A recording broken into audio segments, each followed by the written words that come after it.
Now, Tory MPs are demanding action from ministers to bring down net migration.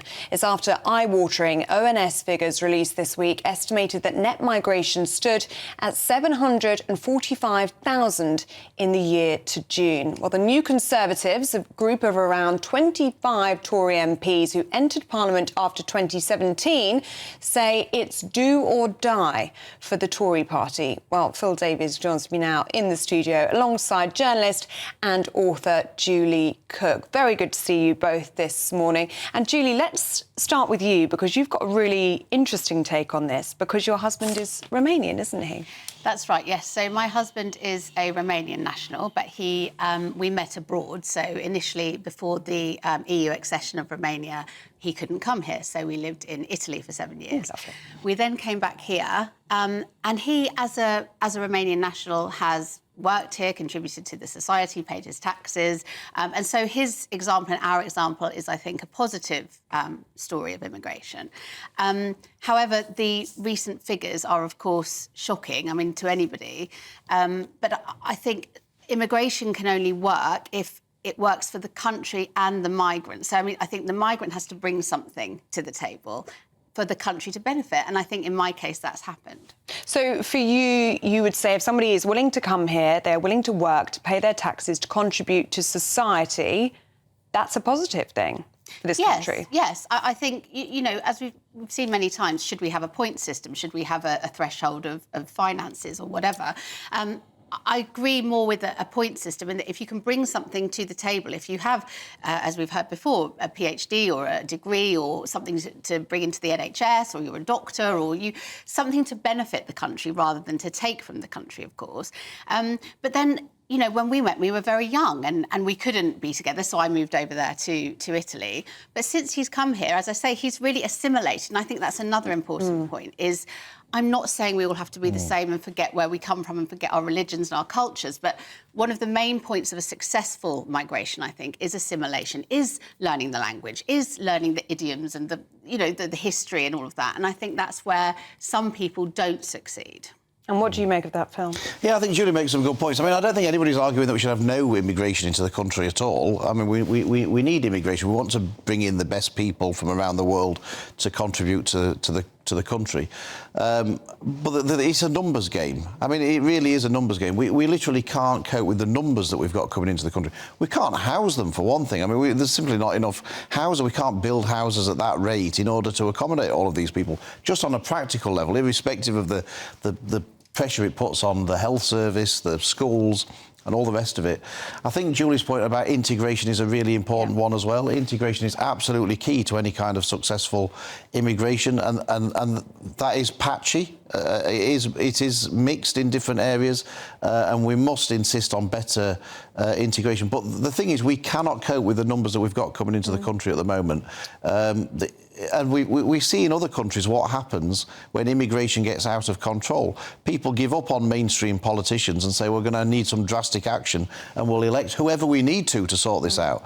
And so mainstream politicians ignore this issue at their peril, because if they don't address this issue, I assure you somebody else will come along who will, and they might not necessarily be the kind of person that you would necessarily want in charge. So let's touch on that point of integration. Whose responsibility is that? Is that the migrant coming here to this country? Is it important for them to learn the language, to engross themselves in the wider community? Or is there something that we should be doing in order to ensure that if we are allowing a total number into this country, that we are welcoming them with open arms and giving them everything they need? Who would you say that responsibility falls on, Julie? I think it's a bit of both, but ultimately it must lie with the migrant. I think, I wouldn't go to another country and expect to get by. For example, I lived in Italy for 7 years and I had to learn the language. I had to use their equivalent of the NHS back then. I learnt the language. I didn't expect to be interpreted for or anything like that. And I think when you go to another country, you should do that. You should make those steps. And I think that's why learning a language, becoming not your own culture in a bubble, as we've seen in lots of towns and cities, but integrating with everybody. And then you don't get these social divides. And I think that's what the trouble is. Of course, in the recent year, in these statistics we've seen where we've seen mass migration on an epic scale, that's why that's why we're seeing unrest, I think, because usually it's a sort of drip. We have a net migration where as many people leave and as many come in, but that's not happening at the moment. And I think that's why we're seeing the unrest that we will now start to see. I think Julie's right about the integration. Of course, it's got to be on the person coming into the country. The onus has got to be on you to integrate into the country that you're moving into. But I think we've got to make sure that our public bodies force people to integrate. I mean, I have this argument with Bradford Council, which is my local authority, about not translating everything into Lord knows how many different languages. Everything should just be in English. I mean, my dad was the former elected Mayor of Doncaster. He scrapped the translation service in Doncaster Council and made sure that everything was just produced in English. I think you've got to ensure that people integrate as well as hope they do.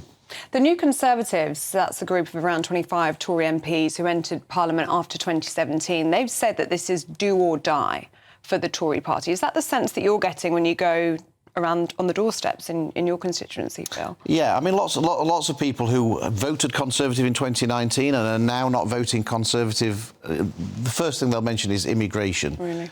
Illegal and legal. It's both of them are equally important, and there's no route to success for the Conservatives at the next election without getting the immigration sorted out, both legal and also the boats coming across the channel. It really is that important. It is for Conservative voters the most important issue for us to sort out. And Julie, I mean, we've been talking about the gaps in the care sector, the gaps in the NHS. We do need a certain level, don't we, of migration in order to plug those gaps. Yeah, of course. I mean, I read statistics recently, whether they're right or wrong, that 42% of our NHS is people who are not from this country originally. So I think that says it all. Unfortunately, I think what happened after Brexit is a lot of EU nationals who were here began to feel unwanted, perhaps, or worried about their stay, left, and that has left a big gap in those jobs that were previously done by them, and we've now got migration from other countries. But then let's not forget we've had Ukraine, we've had Hong Kong, we've had all these different other people coming in the last sort of year or two. So that might be what the spike is, and we'll have to see. Yeah, and really, really important to note that, actually, because a significant number here are Ukrainians who have obviously come across on that legal scheme, the Houses for Ukraine, and Hong Kong, as well as Afghanistan as well. As that is really, really important to note. But it is going to be a huge issue at the next general election. Do you feel as though any party here has got this cracked, Julie, or do you think this is going to rumble on for years to come? No, I don't think anyone has it cracked. And I still don't see why we can't stop boats. I know that seems a naive thing to say, perhaps, but I don't understand why everybody says we're going to stop the boats and they can't. I think what annoys me as someone who has married a migrant is he did it the right way. He did the application, did all the usual things and waited until you could his country had got into the EU.